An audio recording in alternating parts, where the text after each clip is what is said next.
अस्सलाम वालेकुम व्यूअर्स, आप देख रहे हैं ज़ैब एफएम डिजिटल और मेरा नाम है अतीक और प्रोग्राम जी हाँ कैंपस राउंड अप की एक स्पेशल एपिसोड होगी हमारी आज की। और उसमें हम जो कैंपस में एक बहुत ही हमारा ज़बरदस्त इवेंट रहा है एंड देन अगेन उस इवेंट के जो फाइनल मराइल हैं वो भी आजकल चल रहे हैं एंड उससे बहुत सारी चीज़ें जो स्टूडेंट्स ने सीखी, हमने सोचा कि उससे जो स्टूडेंट्स ने सीखा, जो उनकी लर्निंग आउटकम्स निकले, हम उस पे एक शो डिज़ाइन करें। एंड देन अगेन मेरे शॉर्ट नोटिस पे मेरे 2 गेस्ट जो हैं, हमारे 2 बहुत ही पोटेंशियल गेस्ट और एनर्जेटिक, एंड देन अगेन मैं ये कहूँगा कि जो अपने फ्यूचर में कुछ विज़न रखते हैं, ऐसे 2 विज़नरी लोग मेरे स्टूडियोज़ पे मौजूद हैं, जिनमें सबसे पहले मोहम्मद फैज़ान कुरैशी साहब। अस्सलाम वालेकुम। वालेकुम अस्सलाम। कैसे हैं आप?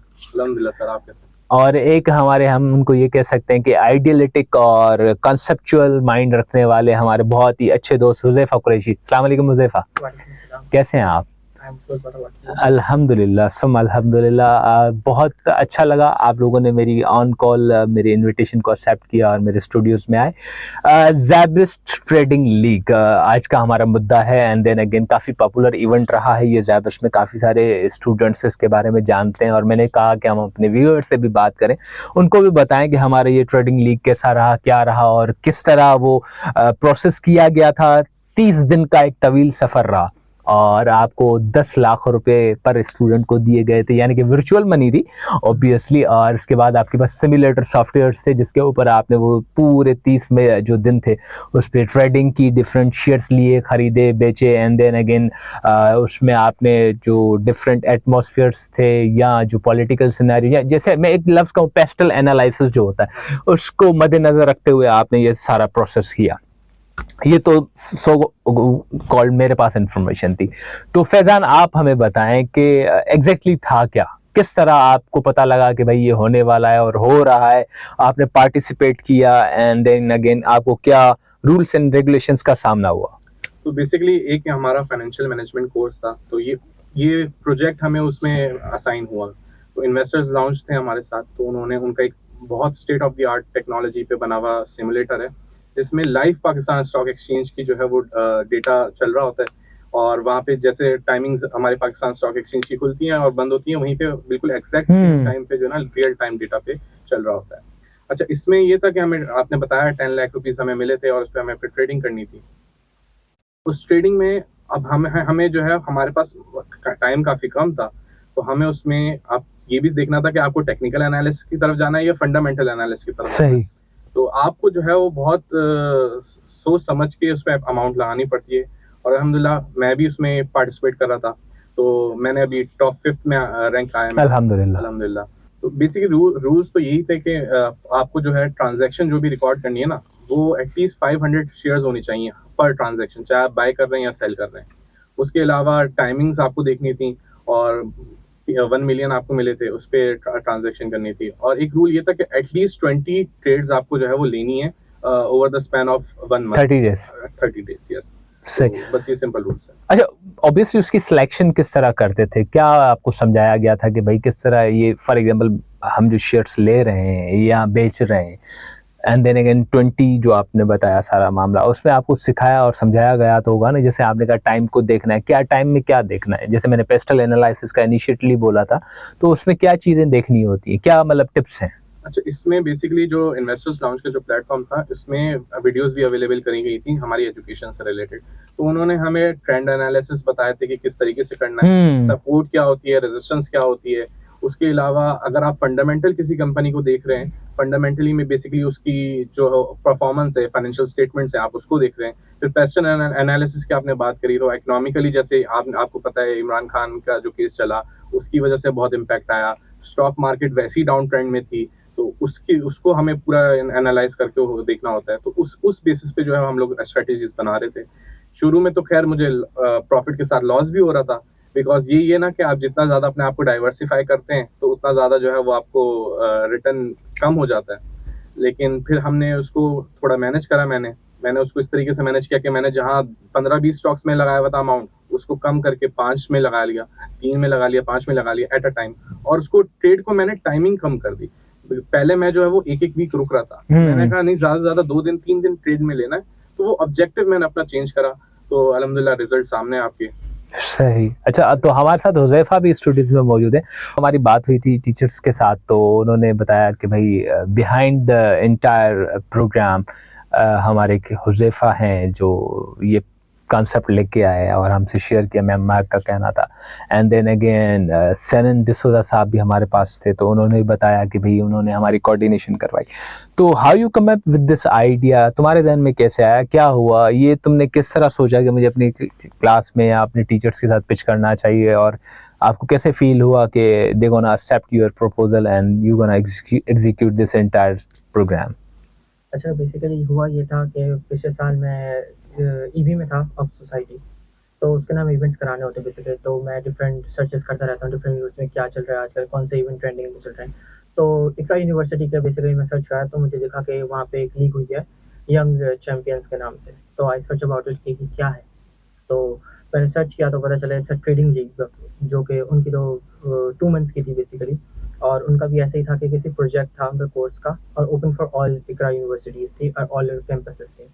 तो मैंने बोला, मेरे जो प्रोग्राम मैनेजर हैं मिस राना इमरोज़, मैंने उनको आइडिया शेयर किया कि भाई हमारा IPFL लाइक कोर्स है, तो उसके अंदर कोई प्रैक्टिकल हम नहीं करते, जस्ट हम फाइनेंशियल एनालिसिस करते थे। कि बस ये हमारा प्रोजेक्ट हो जाता है। तो व्हाई नॉट हम इसको कुछ प्रैक्टिकल करें, ताकि हमारी भी तो कुछ आउटकम आए, हमारी भी लर्निंग बेस बने। तो मैंने आइडिया प्रपोज किया, तो मिस राना ने मुझे ग्रीन सिग्नल दिया, गो अहेड। और इसके ऊपर और मुझे इन्फॉर्मेशन लगा तो और कैसे हो सकता है, क्या हो सकता है, कौन इसमें इन्वॉल्व होगा। तो आई टॉक विथ सनन डिसोज़ा जो कि को फाउंडर हैं इन्वेस्टर्स लाउंज के। दैन हमने पूरा सिलसिला शुरू किया। दैन वी उनको इनवाइट किया हमने ज़ैबिस के अंदर। दैन हमने टेबल टॉक करी रिगार्डिंग कि हम क्या चीज़ें कर सकते हैं। तो इस तरह से मरहला स्टार्ट हुआ। सही। अच्छा, ऑब्वियसली आप फाइनेंस के स्टूडेंट हैं आप भी, तो आपने क्या इस प्रोग्राम से सो फार समझा कि आपकी लर्निंग्स क्या हुई? ऑब्वियसली आप एग्ज़ीक्यूटिव साइड पे भी काम कर रहे हैं उसकी पूरे प्रोग्राम को एग्ज़ीक्यूट करवाने के हवाले से। तो आपने ये क्या लर्निंग्स की? क्योंकि इतने सारे स्टूडेंट्स के साथ डील करना, 30 दिन का सफ़र।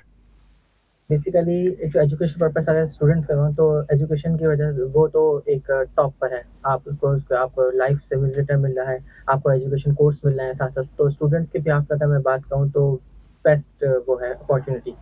और अगर मैं उस दूसरी साइड पे बात करूँ तो सीखने को बहुत है, लाइक मैनेजमेंट के साथ काम करने का मौका मिला। साथ में चैलेंजेस फेस हुए, कुछ प्रॉब्लम्स आई रजिस्ट्रेशन के वक्त। क्लोजिंग सेरेमनी हमारी इंशाल्लाह कल है, उसके प्रिपरेशन के अंदर। तो कैसे डील करना है चीज़ों को, पॉलिसीज़ क्या हैं, कैसे वर्क करना है, तो ये सब मैंने सीखा।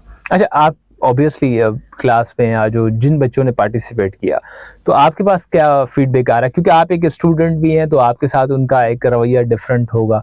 तो आपको क्या नज़र आया स्टूडेंट्स के मतलब जैसे लाइक फीडबैक से कि कितना पॉजिटिव था, या कितना क्रिटिसाइज़ किया गया, या बच्चों ने कहा कि नहीं भाई it was overwhelming sort of experience for us? I think feedback बहुत अच्छा था, क्योंकि मैं सोशल मीडिया भी देख रहा होता हूँ साथ साथ ज़ैबिस रीडिंग वीक का। तो हमें डिफरेंट कैंपसेस से भी आ रहे थे कि क्या हम ज्वाइन कर सकते हैं, from Larkana campus, from Hyderabad campus. तो उनकी भी आ रही थी कि क्या हम ज्वाइन कर सकते थे। तो मीन्स ओवरऑल जो वो था इसका क्या कहते हैं इम्पैक्ट था, वो बहुत अच्छा था। स्टूडेंट्स से भी हमने आफ्टर एवरी वीक हम उनके वो डाल रहे थे, वीडियोस डाल रहे थे आपके फीडबैक्स की। तो उसके अंदर ओवरऑल फीडबैक बहुत अच्छा मिला हमें फ्रॉम ऑल स्टूडेंट्स। सही। अच्छा, वापस आते हैं फैज़ान की तरफ। फैज़ान, हम जैसे बात कर रहे थे कि भई आपने डिफरेंट चीज़ों के ऊपर भी काम किया है, देन अगेन आपने अपनी स्ट्रेटजी एंड ऑब्जेक्टिव्स को चेंज किया है, एंड देन अगेन जो 20 डिफरेंट डाइवर्सिफाइड पोर्टफोलियोज़ के अंदर इन्वेस्ट करना था, उसको आपने श्रिंक करके ऑलमोस्ट 5 आपने शायद बताया कि 5 पे आपने पूरा कंसंट्रेट दिया, और अपना जो टेन्योर था फॉर एग्ज़ाम्पल 1 वीक का, उसको आपने शॉर्ट किया, 2 से 3 दिन के अंदर वाला ट्रेडिंग कॉन्सेप्ट लिया। तो ये सारी टिप्स आपको किसने सिखाई, कैसे बताई, क्या समझाया गया था, किस कदर समझाया गया था कि भाई सिचुएशनल एनालिसिस कैसे करना है, या पेस्टल एनालिसिस जैसे आपने थोड़ी देर पहले भी कहा कि जैसे हम पाकिस्तान की इकोनॉमी को या पॉलिटिकल सिचुएशन को देख रहे हैं तो अनस्टेबिलिटी की तरफ चल रही है, तो तुमने अपनी स्ट्रेटजी भी चेंज की। तो इस चीज़ पे क्या गाइड्स तुम्हें दी गई, किसने दी, क्या सिखाया, क्या समझाया? तो फर्स्ट ऑफ ऑल बहुत सारी जो चीज़ें मैंने चेंजिंग करी, ये तो मेरे एक्सपीरियंस की वजह से मैंने चेंजिंग करी, क्योंकि मुझे शुरू के 2 वीक्स में इतना ज़्यादा गेन नहीं हो पा रहा था, और मैं तो इवन टॉप 200 में भी नहीं आ रहा था। मैं अराउंड 260 रैंक कर रहा था। तो उस वक़्त मुझे समझ में आ गया कि हमने जो क्लास में हम जो चीज़ें पढ़ते हैं, कि हम स्टॉक मार्केट का इम्पैक्ट जो है वो because of economical factors change हो रहा होता है, तो उसकी वो चीज़ें मुझे जहन में आ रही थी। मैंने कहा शायद इस वजह से चेंजिंग हो रही है, तो मुझे इसको भी अकाउंट फॉर करना चाहिए। उसी के साथ साथ फिर मैंने ये भी देखा कि हमने एक कॉन्सेप्ट पढ़ा हुआ है, ज़्यादा रिस्क ज़्यादा रिटर्न, तो मैंने फिर उसी कॉन्सेप्ट पे कहा। मैंने कहा मेरे पास I don't have nothing to lose, तो मेरे ये तो है वर्चुअल मनी है, तो मैं इसमें ज़्यादा से ज़्यादा क्या खो सकता हूँ। 260 में मैं वैसे ही चल रहा हूँ, 320 तो स्टूडेंट है, तो ज़्यादा ज़्यादा और क्या हो सकता है। तो मैंने आई टुक चांस, मैंने कहा रिस्क लेते हैं। हाँ, ये नहीं कि मैं ऑल इन चला गया या मैंने अपने आप को सारा रिस्क एक्सपोज कर दिया। मैंने डाइवर्सिफिकेशन कम करी और स्टॉप लॉस मैंने लगाते रहा। और एक चीज़ जो मैंने और एक चीज़ करी, वो एक्टिवली ट्रेडिंग करी, यानी मैं लगा के सो नहीं गया, मैं उसको हर वक्त देखता रहता था अपने टाइमिंग पे। जब मैं प्रेजेंट नहीं हूँ, मैं उसको ट्रेड नहीं कर सकता, मेरी क्लासेस हैं, तो मैं अपना कैश सारा बाहर निकाल के सो जाता था या क्लास ले रहा होता था। तो आज वो उसको मैंने इस तरीके से मैनेज करा। अच्छा, ऑब्वियसली बहुत सी चीज़ें होती हैं जिसमें आपके लिए इनिशियली फेस बहुत कॉम्प्लिकेटेड होता है, जस्ट लाइक अ सिम्युलेटर आप इस्तेमाल कर रहे थे। किस तरह का फर्स्ट जब इम्प्रेशन आपके सामने सिम्युलेटर का आया, तो आप क्या डर गए, खौफज़दा हो गए, या आपने कहा नहीं भाई ये तो बिल्कुल ईज़ी है, या आपने कहा नहीं भाई इसको सीखना है, जो भी है ना इसको सीखना है, और ये जो है ना बड़ी, क्या फर्स्ट इम्प्रेशन क्या था सिम्युलेटर देखने के बाद? फर्स्ट इम्प्रेशन तो थोड़ा देख के घबराहट हुई थी कि ये है क्या, एक्चुअल चीज़ क्या है। लेकिन फिर हमारे जो इन्वेस्टर्स लाउंज है, उन्होंने एक पूरी गाइडलाइन हमें वीडियो दी थी डिटेल, कि इसको यहाँ से हीट मैप ये है, ओवरव्यू यहाँ से, ट्रांजैक्शन आपको यहाँ पे। इसके साथ साथ मैं इन्वेस्टर लाउंज की तारीफ भी करूंगा कि उन्होंने एक व्हाट्सएप ग्रुप भी बना दिया था डेडिकेटेड, जिसमें हम अपनी क्वेरीज ओपनली जो है शेयर कर रहे थे, और फिर वो हमें जो है वो रिस्पॉन्स दे रहे थे, जिससे काफ़ी हेल्प हो रही थी। लाइक अगर मैं बात करूँ फ्यूचर्स, हमें जो है वो समझ नहीं आता कि फ्यूचर्स में ट्रेड कैसे लेनी है, तो उस वक्त फिर हमने बच्चों ने, स्टूडेंट्स ने जो है वो मैसेज करा, तो उन्होंने बता दिया, पूरी डिटेल वीडियो दे दी उन्होंने, ट्यूटोरियल जैसे कहते हैं हम। तो उसकी मदद से हमें समझ में आया, अच्छा इसको इस तरीके से लेते हैं। बहुत से कॉन्सेप्ट थे जो हमें स्टॉक मार्केट के नहीं पता थे, लेकिन फिर जब हम उनने ग्राफ्स उसके देखे, हीट मैप देखा, चीज़ें देखी, तो वो फिर उसके साथ हमें विद टाइम समझ में आने लग गया कि ये चीज़ें इस तरीके से होती हैं। सही। अच्छा, तो हुज़ैफ़ा आपकी क्या-क्या लर्निंग्स रही? आप भी उसकी क्लास के हिस्सा थे, ऑब्वियसली आप एक जगह पे एडमिनिस्ट्रेटिवली काम कर रहे हैं।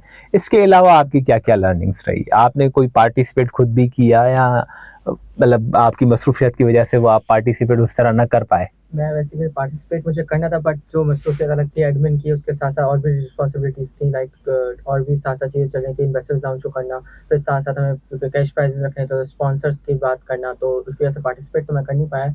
लेकिन इंशाल्लाह जब हम इस प्रोग्राम को इंशाल्लाह दोबारा करेंगे, एग्जीक्यूट करेंगे, तो इंशाल्लाह आई विल डेफिनेटली पार्टिसिपेट, और मैं खुद भी सीखना चाहूँगा कि क्या है उसके अंदर, कैसे ट्रेडिंग करनी है, कैसे एनालाइज करनी है चीज़ें, तो श्योरली आई विल। अच्छा, अभी आपने बात की प्रोग्राम के अंदर स्पॉन्सर्स के हवाले से, तो आपका स्पॉन्सर्स के हवाले से क्या किरदार रहा, और ऑन बोर्ड कितने अभी आपके पास स्पॉन्सर्स हैं? बेसिकली एक हमारे पास स्पॉन्सर है मॉनिटर टर्म के अंदर, जो कि हैं आरिफ हबीब, जिन्होंने हमें स्पॉन्सर किया है basically for the cash prices for first and second runner के लिए। और इसके साथ साथ हमारे पास एक CDC है, सेंट्रल डिपॉजिटरी कंपनी, तो उन्होंने हमें इंटर्नशिप्स के लिए वो किया है, स्पॉन्सर किया कि हम इंटर्नशिप देंगे, और साथ में हमने फिर उनके लिए म्यूचुअल फंड्स के लिए सेशन रखवाए, बिकॉज हम इसको एक जगह लिमिट नहीं करना चाहते थे कि सिर्फ स्टॉक मार्केट पे लिमिट हो जाए। हमने इसको डाइवर्सिफाई करना था कि बच्चों को अपॉर्चुनिटी मिल रही है तो पूरी ही मिले, कि स्टॉक मार्केट का भी उनको थोड़ा सा पता चल जाए क्या है, म्यूचुअल फंड्स के बारे में पता चल जाए, तो ये ओवरऑल हमारा। सही। अच्छा, अगेन फैज़ान की तरफ हम बढ़ते हैं। फैज़ान, जैसे अभी आपसे बात भी बड़ा मज़ा भी आया कि मतलब जिस लाइक जो मैं एक चीज़ सोच रहा था, उस हवाले से अगेन मेरे ज़हन में भी सवाल आया। एक हफ़्ता तुम जब सिम्युलेटर पे खेलने लगे, एक हफ़्ते के बाद क्या तुम्हारे व्यूज़ थे उसके बारे में? मतलब एक्साइटमेंट लेवल, कहते हैं ना हम जब नई गेम कोई भी खेलते हैं ना, या तो एक्साइटमेंट लेवल शूट अप कर जाता है, बोलता नहीं एंड तक खेलना है, इसको सीखना है, समझना है, इसके हर एक फीचर को देखना है, क्या क्या होगा, कितना एडवांस हो सकता है, या कितना मैं इसमें अपना पावर रिस्टोर कर सकता हूँ, या कितना अटैक कर सकता हूँ। अगेन फील्ड में आपने कितना कहाँ इन्वेस्ट करना है, क्या करना है, तो वो सारा एक्सपीरियंस तुम्हारा कैसा रहा और किस कदर रहा? तो शुरू में तो जब स्टार्ट हमने किया, तो उसमें ये था कि थोड़ा बहुत गेन भी हो रहा था, तो फिर मज़ा आने लग गया यार। एड्रेनलाइन आपकी लेवल जो है वो ऊपर चली जाती है, एनर्जी कि इसमें हमें एक्चुअल में गेन हो रहा है और प्रॉफिट बना रहे हैं हम। भले वो मिनिमम था, लेकिन वो उसमें फिर हमें एक्साइटमेंट होने लगी। लेकिन उसके जब कुछ इवेंट्स हमारे इकोनॉमिकली इवेंट्स हुए, तो उसके बाद वो जब डाउन जाने लगा, तो मुझे पर्सनली जो है वो थोड़ा सा डिप्रेशन टाइप फील होने लगे कि मैं नीचे क्यों जा रहा हूँ, why I am going down, मैं तो इससे ज्यादा बेटर अच्छा कर सकता हूँ, मैंने तो सारी अब जो हमने सीखी है क्लासेस में चीजें वो सारी मैं अप्लाई कर रहा हूँ, फिर क्यों नहीं हो रहा। लेकिन फिर उसके साथ साथ विद टाइम मुझे पता चला, हाँ मैं ये चीज गलती कर रहा था, ये यहाँ पे कनेक्ट होता है, ये चीज यहाँ पे गलती कर रहा था, यहाँ पे कनेक्ट होता है। तो वो उसके साथ मुझे समझ में आया और फिर मैंने वो चीजें अप्लाई करी। सही। अच्छा, सिम्युलेटर के हवाले से मैं अगेन यही कहूँगा कि तुमने अप्लाई भी किया, सब कुछ किया। अब क्या समझते हो कि फॉर एग्जांपल उस सिम्युलेटर के ऊपर काम करने के बाद अगर तुम स्टॉक एक्सचेंज पे जाओगे, काम करोगे, तो तुम्हारे लिए कितनी आसानियाँ होंगी, या जो तुम्हारे साथ बच्चे इस प्रोजेक्ट्स के अंदर थे, उनके लिए कितनी आसानियाँ हैं? जिस स्टूडेंट ने अगर एक्टिवली उस पे काम किया है और सीरियसली उस पे काम किया है ना, उसके लिए स्टॉक मार्केट को समझना बहुत आसान हो जाए, क्योंकि बहुत सी ऐसी टर्म्स थी जो हमें नहीं पता थी कि यार ये चीज भी हो जाती है। जैसे अपर कैप की मैं बात करूं तो मुझे कॉन्सेप्ट हमने कभी पढ़ा होगा, लेकिन वो एक्टिवली हमें नहीं पता चल रहा था। अभी ये टाइम इस तरीके का है कि बहुत से जो है वो इंटरिम डिविडेंड्स वगैरह अनाउंस हो रहे हैं और क्वार्टरली रिपोर्ट्स आती हैं, तो उसमें जो है वो एक्स डेट का एक कॉन्सेप्ट होता है। एक्स डेट बेसिकली ये होती है कि आपका जब डिविडेंड अनाउंस होता है, कंपनी अनाउंस करती है, तो बेसिकली उस डेट पे एक एक्स डेट होती है, यानी उस डेट तक आप जो है वो डिविडेंड क्लेम कर सकते हो, उसके बाद जो है वो आपको डिविडेंड क्लेम नहीं होगा अगर आपके पास स्टॉक है। तो एक्स डेट जब गुजर जाती है तो स्टॉक की प्राइस नीचे चली जाती है। तो ये हमें कॉन्सेप्ट नहीं पता था, लेकिन उससे हमें एक्सपीरियंस हुआ। इसी तरीके से साथ अगर बोनस शेयर्स आपको मिलते हैं, जैसे मैं एक कंपनी के नाम लूंगा, एवीएन। तो एवीएन को बोनस शेयर्स मिले थे, मेरे पास वो था, तो मुझे वो फॉरन शो हो गए थे। लेकिन जैसे ही मुझे बोनस शेयर्स मिले उसकी प्राइस डाउन हो गई, तो इसका मुझे पता चला, यानी बोनस शेयर्स तो इनडायरेक्टली प्रोपोर्शनल है प्राइस से, यानी जब बोनस शेयर्स मिलेंगे तो आपको प्राइस डाउन हो जाएगी। तो ये कॉन्सेप्ट, जो नए कॉन्सेप्ट सीखने को मिल रहे थे, भले मुझे उसमें लॉस हो रहा या गेन हो रहा, वो तो एक सेकेंडरी, लेकिन प्राइमरी चीज जो थी वो लर्निंग थी। तो ये चीजें हमें, जब हम एक्चुअल मनी के साथ कर रहे होते तब ज्यादा शायद नुकसान होता, लेकिन ये तो वर्चुअल मनी था, तो इससे हमें बहुत फायदा हुआ। और अब जब अगर एक्चुअली भी मैंने सोचा है कि मैं स्टॉक मार्केट में ट्राई करूं, बिकॉज हमारे पास एक तो मेरी थिंकिंग ये है कि हमारे स्टॉक जो ट्रेडिंग हो रही है वो बहुत कम लोग कर रहे हैं। इवन कि जो क्रिप्टो लोग ट्रेड कर रहे हैं, वो जहाँ पे इतनी फ्लक्चुएशंस है, वहाँ वो 1 मिलियन को क्रॉस कर चुका है, और हमारे यहाँ पे तकरीबन 5.5 लाख लोग हैं जो ट्रेड करते हैं स्टॉक मार्केट में। तो मेरा ख्याल है कि हम यंग जनरेशन को स्टॉक मार्केट की तरफ जाना चाहिए, बिकॉज ये हमारी पूरी इकोनॉमी को दिखाती है। अगर हमें फॉरेन डायरेक्ट इन्वेस्टमेंट चाहिए ना, तो स्टॉक मार्केट का आपका जो इंडेक्स है KSE 100, इसको ऊपर होना चाहिए। और आज जो मार्केट चल रही है, ये बेस्ट टाइम है for investment, I think. Reasons क्या है? रीजंस फॉर मल्टीपल रीजंस है। आप देखें आज PSO, जो बड़े बड़े स्टॉक्स है ना, वो सारे बॉटम पे आए हैं। जैसे 2008 का क्राइसिस आया था, और उस टाइम जो हालात हुए थे, फाइनेंशियल क्राइसिस हुए थे, वही उसी टाइम को जो है वो अपना ये रिपीट कर रहा है। हमारी मार्केट जो है वो 44,000 से अभी जो है वो अराउंड 42,000 चल रही थी, आज सुबह मैंने देखा था। तो 42,000 मार्केट पे चल रही है, तो ये बहुत डाउन है। इतना जो है वो डाउन नहीं होना चाहिए इसको। लेकिन अभी ये, जब भी कोई डाउनफॉल आता है इकोनॉमिकल फैक्टर्स की वजह से, तो आपको एक अपॉर्चुनिटी दिखनी चाहिए। Obviously. और ये हमें अपॉर्चुनिटी दिख रही है कि अगर आप यहाँ पे इन्वेस्ट करोगे ना, 2008 में जिसने इन्वेस्ट करा था, आप देख लें बड़े बड़े इन्वेस्टर्स को, वो कहाँ पे आज। तो आज अगर आपकी इन्वेस्टमेंट की अपॉर्चुनिटी आपको दिख रही है, तो आप उसको अगर अवेल करें, तो ये नहीं कि आप पेनी स्टॉक्स में ले लें या किसी दूसरी कंपनीज में ले लें, आप उसको कंपनी को फंडामेंटली तौर पे देखें और उस कंपनी को लें। अगर KSE के 100 इंडेक्स की मैं बात करूँ ना, तो सिर्फ अगर 100 इंडेक्स को आप देखेंगे कि यार ये तो नेगेटिव आ रहा है, हमारे पास गेन लेस हो रहा है। लेकिन अगर हम ओवरऑल देखें कि अगर मैं सिर्फ ये स्टॉक लेता, फॉर एग्जांपल X स्टॉक लेता या Y स्टॉक लेता, तो 60-70% भी गेन आया हुआ है। सही। इवन सिस्टम्स आप लिमिटेड को देखें तो उसको भी बहुत गेन आया हुआ है। अच्छा, अब अगेन बात यही करेंगे आपके साथ, क्योंकि आपने बहुत ही क्योंकि आपने एक बहुत ही इंटरेस्टिंग सा पॉइंट छेड़ दिया है जो मुझे समझ में आ रहा है। ये सब चीज़ें आपने जितनी भी इंफॉर्मेशन लर्न की, सारा कुछ ये जहाँ जो आज आप सुबह अभी एक्सपीरियंस करके आए कि मार्केट क्या होना चाहिए और क्या चल रहा है, अपॉर्चुनिटी भी नज़र आ रही है, तो क्या आप इस वक्त रियल टाइम इन्वेस्टमेंट्स कर रहे हैं, या आप अपने फैमिली में से किसी को कन्विंस कर पाए कि I should try for this and should support me? अच्छा, अभी क्योंकि रिसेंटली हमारे एग्जाम्स होने लगे, तो उस पे सारा फोकस है। तो लेकिन मेरा ये प्लान है कि हाँ, जितने भी मेरे जानने वाले हैं, उनको मैं एक अपॉर्चुनिटी अगर मुझे दिख रही है, तो मैं उनको उस तरफ लेके जाऊं कि हाँ यार आप इधर इन्वेस्ट कर सकते हो और आप रियल टाइम मनी कमा सकते हो। और इसमें ये कोई बात नहीं है कि यार आपका रिस्क मैनेज नहीं हो रहा, आप रिस्क को भी मैनेज करके भी कमा सकते हो।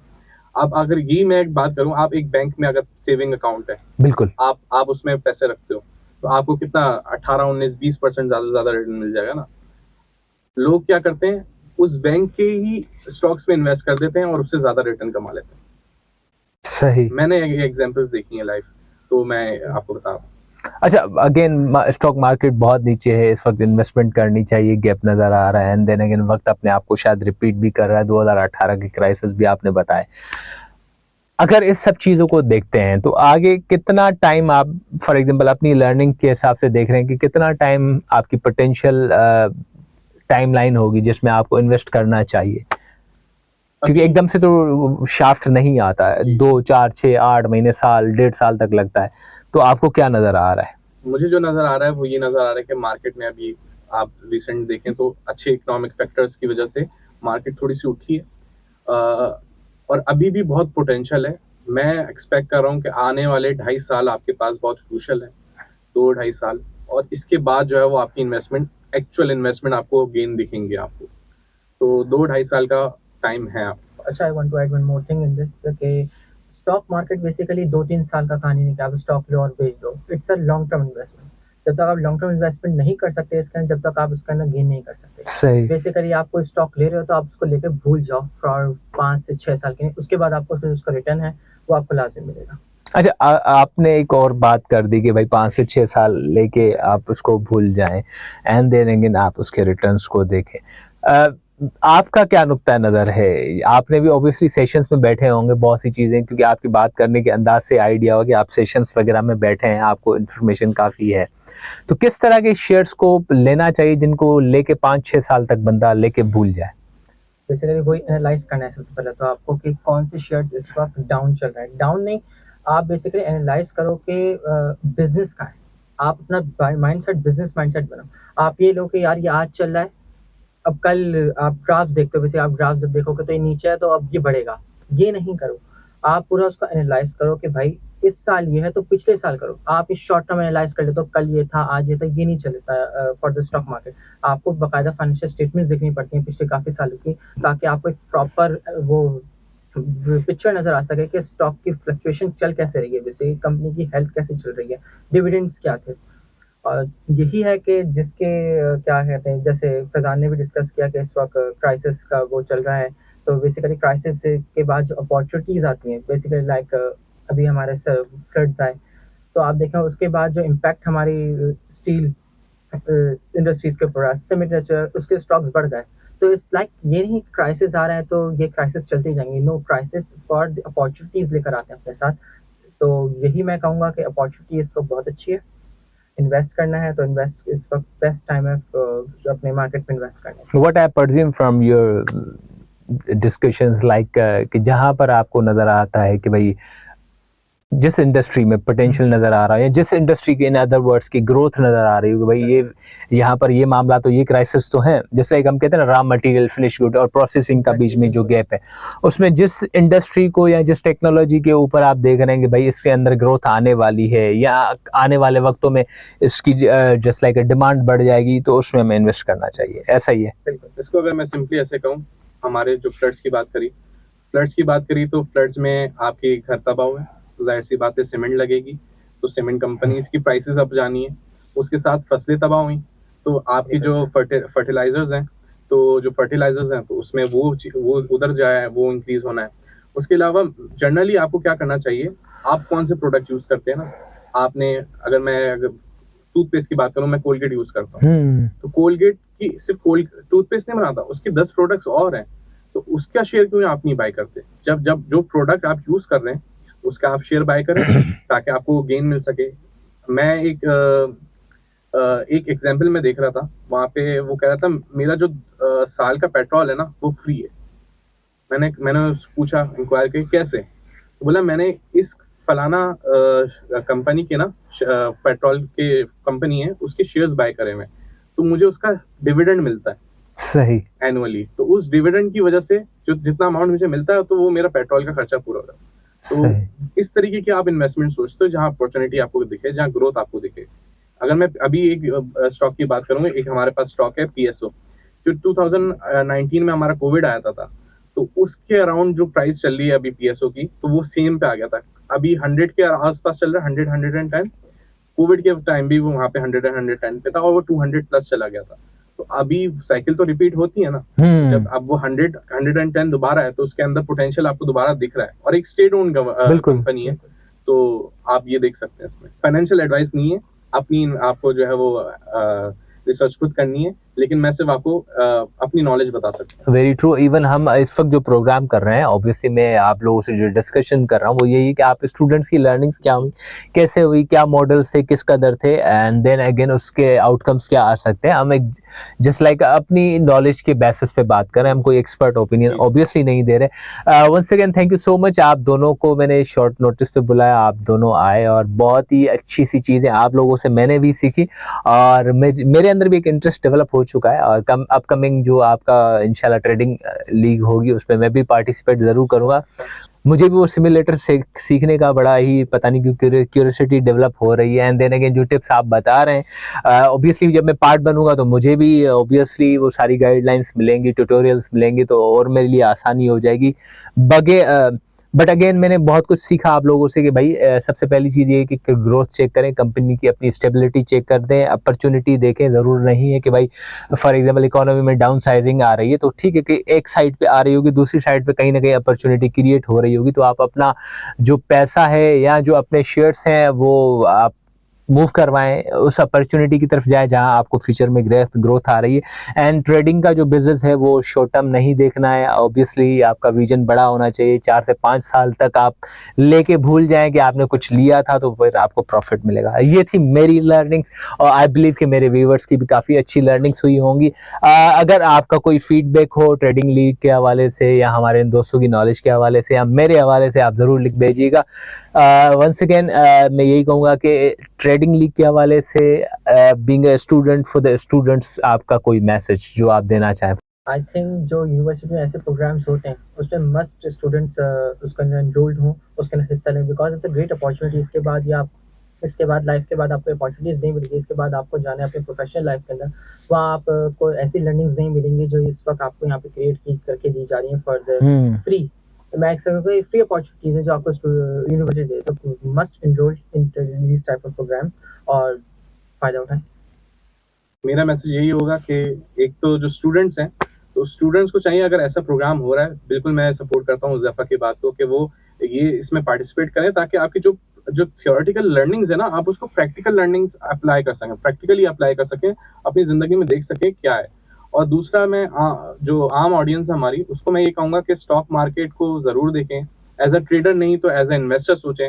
आप दूसरी चीज़ों पे इन्वेस्ट करते हैं, आप यहाँ पे भी इन्वेस्ट करके सोच सकते हैं।